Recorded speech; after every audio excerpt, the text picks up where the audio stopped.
Shalom, Yasharala. First of all, give our praises to Yahweh Ba'ashim Yahweh Shai.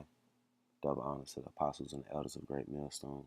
And salutation to all the Akim out there spreading the word and truth and sincerity out there on the highways diligently throughout the world.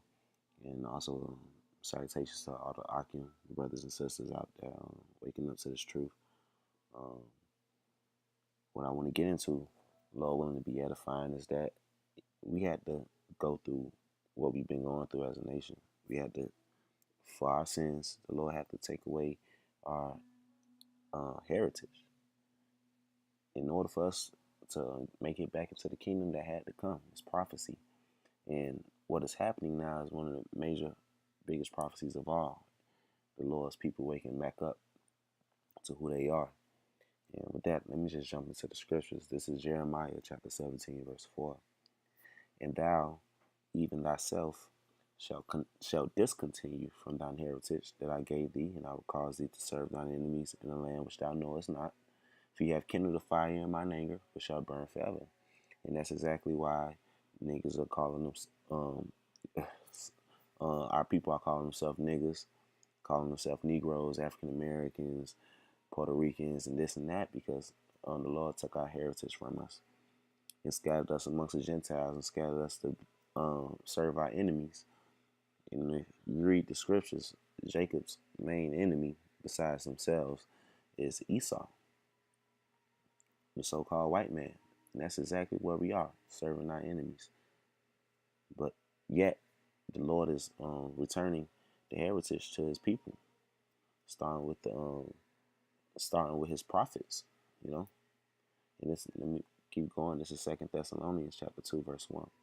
Now we beseech you, brethren, by the coming of our Lord Yahushua Hamashiach, and by our gathering together unto him, that ye be not soon shaken in mind or be troubled, neither by spirit nor by word, nor by letter as from us, as that day of Hamashiach Yahushua is at hand. So this is written 2,000 years ago, and Paul is saying that Yahushua is who the world ignorantly calls Jesus, that his day is at hand. So check this next verse out, verse 3. Let no man deceive you by any means, for that day shall not come except there come a falling away first, and that man of sin be revealed, the son of perdition. Now when it says that falling away first, we know that's going back to Jeremiah chapter 17, verse 4. And thou even thyself shalt discontinue from thine heritage that I gave thee, and I will cause thee to serve thine enemies in a land which thou knowest not. For you have kindled a fire in my anger, which shall burn forever. Yes, our people fell away from heritage. We fell away from the land. The Lord said he would scatter Israel. And that's exactly what has happened. And now that the Lord is bringing us back, is leading up to the day that he actually comes back. But let no man deceive you by any means, for that day shall not come except there come a falling away first, and that man of sin be revealed, the son of perdition. Now that son of perdition has to be revealed in that last day. And we know that is Esau. At 2nd Ezra chapter 6 and 9 says Esau is the end of the world. So clearly that's talking about Esau, the so-called white man. So now we are in the days, because, you know, you're going to have niggas or, you know, people who gainsay against the truth. They'll be like, oh, people have been saying the world going to end for thousands of years. Or the difference is now our people are waking up. Once our people wake up, once that number gets sealed, boom, the Lord is going to bring the plagues upon the earth. He going to let the winds go upon the earth, which is that destruction. Verse 4. Who opposed and exalted himself above all that is called the Most High, or that is worshipped, so that he as the Most High sitteth in the temple of the Most High, showing himself that he is the Most High. And that is no one but the so-called white man, starting with their elites. Because they exalt themselves as if they are the Most High, making decrees saying that homosexuals should be accepted. You know, making using their technology and using all their magic to exalt themselves, calling themselves conjuring up this new world order and having this chip made to put it in and force people to get it put in their hands, really making them sell their soul to them.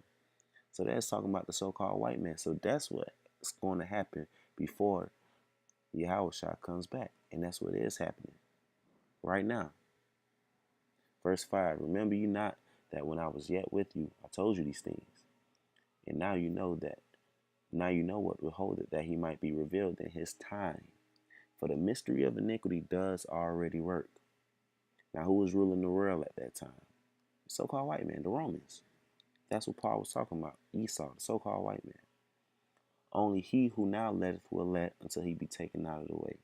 Yep, so the Lord got his times appointed. Esau's times is appointed. And after that, matter of fact, let me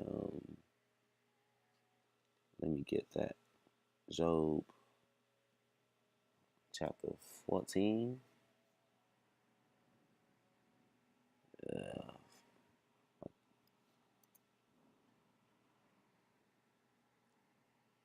Job chapter 14, verse 5. Seeing his days are determined, the number of his months are with thee. Thou hast appointed his bounds that he cannot pass. And that's that's what it is with the so-called white man. His rulership not going to last forever, because the blessing is for Israel and so-called blacks, Latinos, Native Americans, along with all of Israelites that are scattered abroad. Those are the people who the promise is for an eternal rulership, an eternal kingdom. Esau, the so-called white man rulership, it has its bounds, and we are right there. And what's the prophecy? Our people waking up.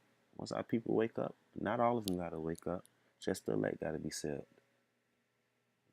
And then we out of here. Now, this is 2nd Ezra chapter 7, verse 29. After these years shall my son, Yahushua, die, and all men that have life. So that had to happen. Verse 30. And how Yahushua died, we know that he died on the cross. And the prophets along with him after that died. But this thing is about reincarnation. They will come back. And Yahushua is going to come back on the chariots. Now this is verse 30. And the rail shall be turned into the old silence 7 days, like as in the former judgments, so that no man shall remain. Now what is that talking about? Yeah, that goes back to Jeremiah chapter 17, verse 4. And thou even thyself shalt discontinue from thine heritage. Yeah, so all the prophets went away, and that falling away happened, as it's talking about in 2 Thessalonians chapter 2, verse 3. Let no man deceive you by any means, for that day shall not come, except there come a falling away first. Now, this is 2nd Ezra chapter 7, verse 31. And after 7 days, and that 7 days is that complete amount of time leading up to the late 1960s, where Elder Abba Bivens woke up to his truth. The Lord put the spirit on him to start preaching and bringing people back to their heritage through the spirit and power of Yahweh Hashem Yahweh Shai. That we are the true Israelites, so-called blacks, Latinos, and Native Americans. So that was the 7 days led up from Yahweh Shai's death and all the prophets dying up until then. This is verse 31. And after 7 days, the world that yet awaketh not shall be raised up, and that shall die that is corrupt. So the elect is going to wake up, because that world that yet awaketh not is the elect waking that who's going to wake back up to their heritage. That valley of dry bones, who's going to get the sinew upon them and the flesh and the skin upon them, and that's going to stand upon their feet. That is talking about the elect of Yahushua, the elect of Israel.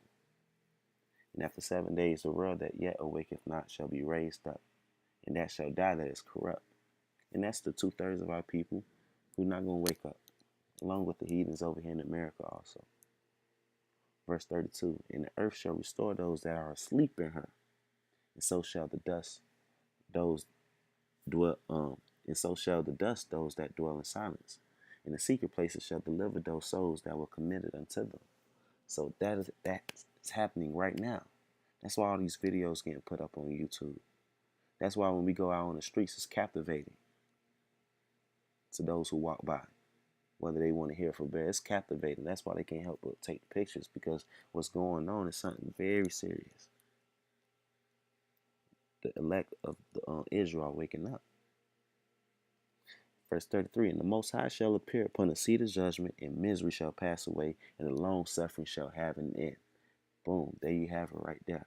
After his people wake up, then Yahushua is going to come back and he's going to set it all straight. He's going to sit on the seat of judgment and subdue these heathens. 2/3 of our people got to die on this side in America, but they're going to come back in the kingdom, and misery shall pass away.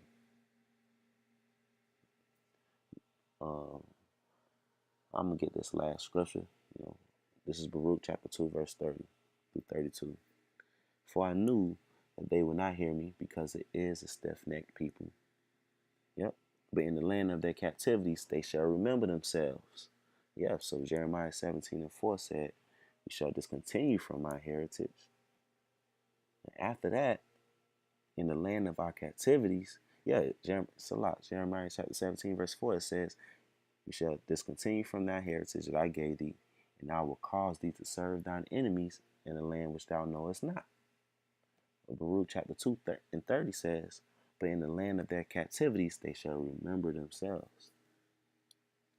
And that's what's happening right now on a major scale. That's why this shit about to end. These prophecies amping up. These rumors of war becoming more and more real. Because the Lord is waking up his men. The Lord is waking up his people. I'm going to read that again and keep reading that. For I knew that they would not hear me, because it is a stiff-necked people. But in the land of their captivities, they shall remember themselves, and shall know that I am the Lord their power, Yahweh their power, Yahweh Bashem Yahushai. For I will give them a heart and ears to hear. Ears to hear what? That the Lord is coming back soon. That the so-called white man, he is Esau. He's the devil. And he's going into slavery for 1,000 years. And that we got to follow the commandments to the best of our ability, if we want to be saved up out of here, along with all the other prophecies. Verse 32, and they shall praise me in the land of their captivity, and think upon my name. And that's why we know the Lord's name is Yahweh Ba'ashem Yahushua. Yahweh is the name of the Heavenly Father. Ba'ashem is in the name. Yahushua is the name of his Son. We shall praise him in the land of our captivity. That is going on now. And what is that doing? By us going out there on the streets, prophesying in the name of the Heavenly Father and his Son. That's breaking down these strongholds and leading us more and more through the Spirit and power of Yahweh Ba'ashem Yahushua to getting the hell up out of this place. But my point is from the video is that, yes, that is a major, major prophecy. As the scriptures say, be occupied in prophecy. That is a major prophecy.